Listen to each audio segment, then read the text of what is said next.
വാൽപ്പാറ ചാലക്കുടി റൂട്ടിലെ സ്വകാര്യ bus service പൂർണ്ണമായും നിർത്തുന്നു. കഴിഞ്ഞ 65 വർഷമായി ഈ റൂട്ടിൽ സ്വകാര്യ ബസ് സർവീസ് ഉണ്ട്. കഴിഞ്ഞ 6 വർഷമായി ഈ റൂട്ടിലോടുന്ന ചീനിക്കാസ് കമ്പനി സർവീസ് അവസാനിപ്പിക്കുന്നതോടെ ഈ റൂട്ടിൽ ഇനി സ്വകാര്യ ബസ് സർവീസ് ഉണ്ടാകില്ല. വിവരങ്ങളുമായി സാനു കെ സജീവ് ചേരുന്നുണ്ട്. സാനു, സ്വകാര്യ ബസ് സർവീസ് പൂർണ്ണമായും നിർത്തുന്നു എന്ന് പറയുമ്പോൾ അവിടെയുള്ള ജനങ്ങൾക്ക് ഇത് വലിയ തിരിച്ചടിയാകും. പ്രത്യേകിച്ച് ഈ വാൽപ്പാറ പ്രദേശം നമുക്കറിയാം, കുറച്ച് വളരെയധികം ഗ്രാമീണർ തിങ്ങിപ്പാർക്കുന്ന ഒരിടമാണ്. എങ്ങനെയാണ് ഇപ്പോൾ നിലവിലെ അവിടുത്തെ സാഹചര്യം? എന്തുകൊണ്ടാണ് ഈ സ്വകാര്യ ബസ് സർവീസ് നിർത്തുന്നത്?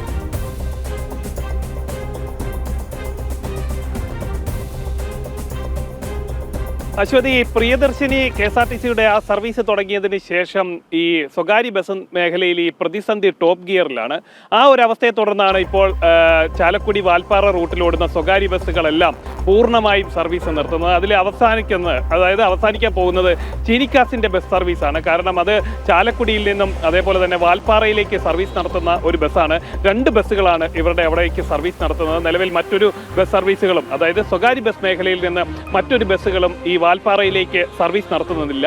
ഈ ചീനിക്കാസിന്റെ ബസ്സും കൂടെ സർവീസ് നിർത്തുന്നതോടെ 65 വർഷമായിട്ട് ഈ റൂട്ടിലോടുന്ന ഈ സ്വകാര്യ ബസ്സുകളുടെ സർവീസ് പൂർണ്ണമായി നിലയ്ക്കുകയാണ്. കഴിഞ്ഞ 6 വർഷമായിട്ട് ചീനിക്കാസിന്റെ ബസ്സാണ് ഈ റൂട്ടിൽ സർവീസ് നടത്തുന്നത്. ഏറെ പ്രകൃതി ഭംഗിയുള്ള, കാനന ഭംഗിയുള്ള യാത്രയാണ് ഈ ചാലക്കുടിയിൽ നിന്ന് വാൽപ്പാറയിലേക്കുള്ളത്.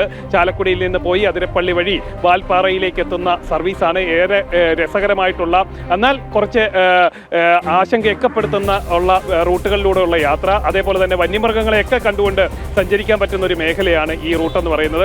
അത്തരത്തിലെ വലിയ ജനശ്രദ്ധ പിടിച്ചു പറ്റിയതും അതേപോലെ തന്നെ നിരവധി ആളുകൾ, സാധാരണക്കാരായിട്ടുള്ള ആളുകൾ ആശ്രയിക്കുന്ന, വിനോദസഞ്ചാരത്തിന് ആശ്രയിക്കുന്ന ഒരു റൂട്ട് കൂടിയാണ്. അതുകൊണ്ട് തന്നെ ഈ സ്വകാര്യ ബസ്സുകളിലടക്കം നിരവധി ആളുകൾ സഞ്ചരിക്കുന്ന ഒരു മേഖല കൂടിയാണ്. അവരെല്ലാം ആശ്രയിച്ചിരുന്ന ഒരു സ്വകാര്യ ബസ് സർവീസാണ് ഈ ഒരു പ്രതിസന്ധിയെ തുടർന്ന്, ഈ ഒരു പ്രിയദർശിനി സർവീസ് ആരംഭിച്ചതോടുകൂടി ഈ പ്രതിസന്ധി ഉണ്ടാവുകയും അതിനെ തുടർന്ന് സർവീസ് നിർത്തുകയും ചെയ്യുന്നത്.